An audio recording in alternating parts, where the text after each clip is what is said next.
What's up mga kakorgi? Good morning. Time check is 6:45 ng umaga. So, kagabi nanganak silipin natin ngayon yung mga papi. Kagabi 5 ang naging tuta. Ito na yung mga papi ngayon. Uy! 5. Nanganak pa ng isa. 6 na lahat.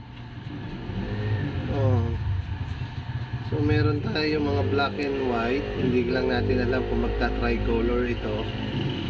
Kasi yung tatay nila tricolor.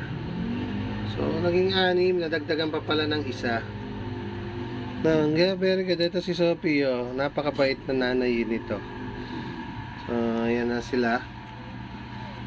Sa mga kakorgi, kailangan pagka bagong panganak, huwag nating aalisin yung ganitong ilaw. So ito 25 watts, saktong-sakto yung init. Kasi mapapansin nyo, pagka tingnan nyo po kung saan sila nakatambay, doon sila sa lugar na may ilaw. Pansin nyo, ayan, sa may ilaw. So doon sila nag-iipon. Ngayon, pag medyo nainitan yan, lilipat naman yan. So, itong ilaw na to 25 watts ito. Ayan. So, dalawa yung red and white. Tapos, 4 yung black and white. So, pero baka mag-tricolor ito.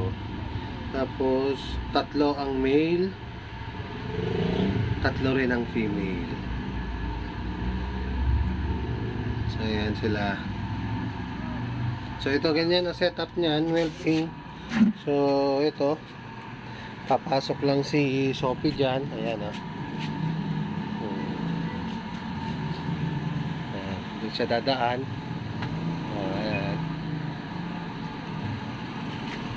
Lilinisin niya. Napakagaling na nanay itong si Sophie. So ito lang yan, nakabukas lang itong kanyang whelping area. Yeah. Magaling siya mag-alaga. Ito, tanggalin natin ito. Kanina may nakabagsak ito eh. So yan.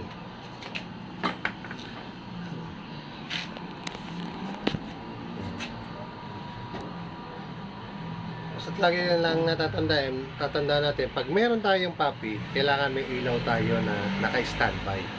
So hindi yan pinapatay hanggang sa umigat sila. Mamaya lalagyan na natin yan ng mga goma, yung kanyang mga punto.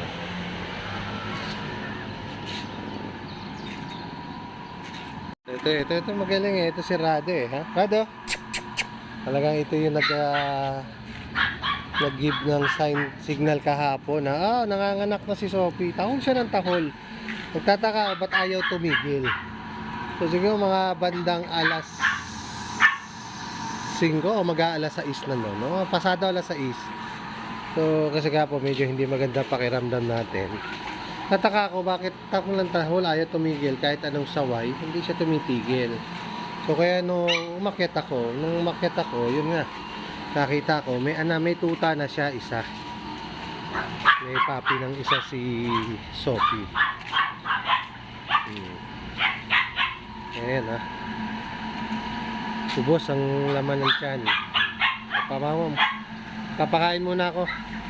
So ito yung mga gamit na pinagamitan mo. Ngayon, lalabad na, lilinisin natin yan. So ayan mga amigo, tapos na tayo magpakain at nakapaglinis na rin tayo dito sa ating kennel. Ayan. So every morning nililinis natin para yung mga bad smell, yung mga ihi, malinis. So ito si Sophie nakabantay.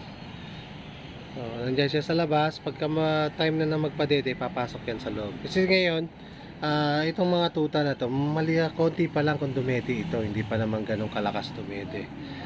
Siguro wala pang 1 ounce ang nadedede niyan. Siguro mga tingin ko mga 5 o 1 ml pa lang ang nadedede niyan. Pero malulusog sila. Ayan. So ayan, andun yung dalawang puppy sa dulo. Ganyan yan, pagka basa, andun lang sila sa tabi. So mga amigo, salamat sa inyong panonood at see you on my next video. At huwag natin kalimutan mag-subscribe, then hit yung notification bell, then paki-like and share para mapanood naman ng ating mga kaibigan na mahilig din o gustong mag-alaga ng corgi. So see you on my next video mga amigo. All goods!